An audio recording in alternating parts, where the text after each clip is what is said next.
বাংলাদেশের রাজনীতিতে নতুন করে আলোচনার ঝড় তুলেছে একটি ঘোষণায়। নোবেলজয়ী অর্থনীতিবিদ ও সাবেক অন্তর্বর্তী সরকারের প্রধান উপদেষ্টা ডক্টর মোহাম্মদ ইউনূসের বিরুদ্ধে একাধিক অভিযোগে মামলা করার ঘোষণা দিয়েছে ঢাকা বিশ্ববিদ্যালয়ের আইন বিভাগের অধ্যাপক শেখ হাফিজুর রহমান কার্জন।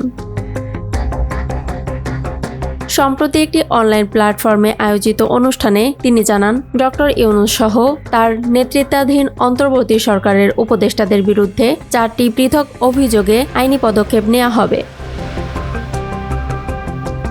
অধ্যাপক কার্জনের ভাষ্য অনুযায়ী প্রথম অভিযোগটি হবে সংবিধান লঙ্ঘনের বিষয়ে, দ্বিতীয় অভিযোগ রাষ্ট্রীয় সার্বভৌমত্ব বিপন্ন করার প্রসঙ্গে। এছাড়া ডক্টর ইউনূসের সময় যুক্তরাষ্ট্রের সঙ্গে সম্পাদিত বিভিন্ন চুক্তির চ্যালেঞ্জ করেও মামলা দায়েরের পরিকল্পনার কথা জানান তিনি।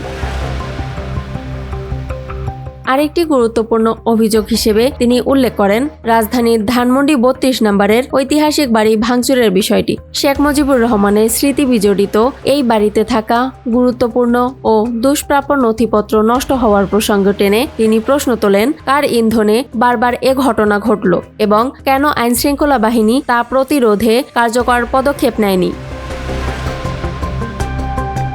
অধ্যাপক কার্জন আরও দাবি করেন, গত 1.5 বছরে অন্তর্বর্তী সরকারের সময়ে 133টি অধ্যাদেশ জারি করা হয়েছে, যা তার মতে একটি অস্বাভাবিক সংখ্যা। তার ভাষায় এসব অধ্যাদেশের অধিকাংশই এখনও অনিশ্চয়তার মধ্যে রয়েছে।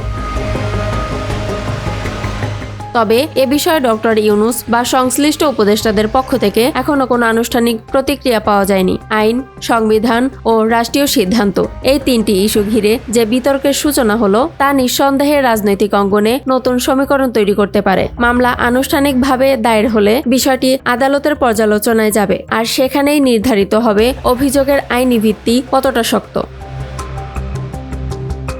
এখন প্রশ্ন একটাই, এই ঘোষণার পর রাজনৈতিক উত্তাপ কি আরও বাড়বে, নাকি আইনি প্রক্রিয়ার মধ্য দিয়েই মিলবে চূড়ান্ত উত্তর? সময় দেবে সেই জবাব। ইয়ামনি, নিউজ ডেস্ক, নিউজ 24 ঘন্টা।